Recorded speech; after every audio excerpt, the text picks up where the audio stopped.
So what's up mga boss, yan merong unit dito no. So Jinggong to, sinaunang unit no. Ipapa-restore at saka ipapa-repair, upgrade din ni sir to no. So matagal na stock to, hindi na gumagana. Tapos yun, naluma na no. Ngayon gustong maglaro ni sir, gusto niya ilaro. So target is nasa 480 fps no to 500 fps. So around dun yung gusto ni sir kasi para pwedeng pang self defense din no. So update ko kayo no. Ayusin muna natin, hindi natin makrono kasi hindi gumagana yung unit no. Gawin muna natin to. Ayun. So what's up mga boss no. Yan, try na natin no. Yan no. Naka double o-ring na custom air seal nozzle na yan, type O na cylinder body.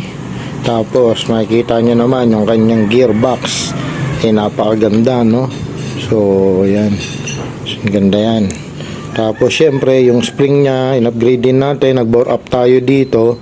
So yan, try natin no, kung magpa-fire. Uy, iba yung palo, malakas to mga boss. Nawala. Kaya magpagalaw ba ng alin to? Lumilip no? So yan, napaka-suabe nito no. Tingnan natin yung plastic. Talagang nayupi no.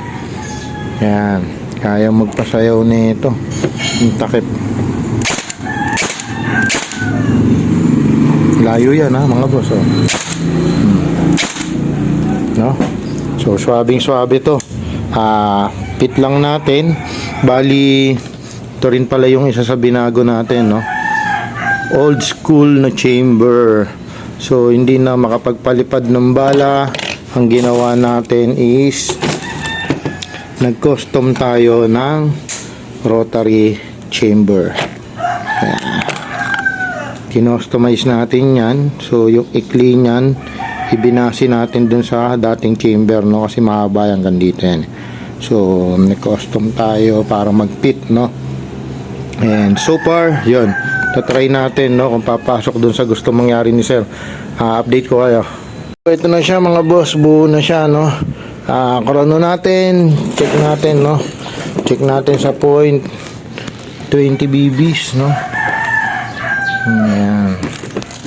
Check natin kung ano FPS nya. So yan, gawa ulit ng Savage. Patay na nabuhay, in-upgrade.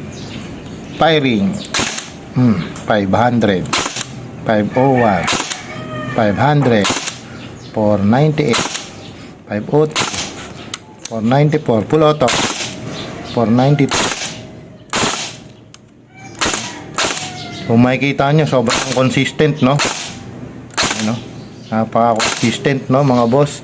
So yan yung gawang Savage no. So yun, hindi na pinapakinabangan, ginastusan, in-upgrade, ni-repair. Ayan, ginawang salbahe ulit ng Savage no. So yun, maraming salamat bossing. Okay na yung unit mo. Ito na yung mga pinagpalitan mo ng pyesa. So yan, buhay na ulit siya. Maraming salamat sa tiwala no.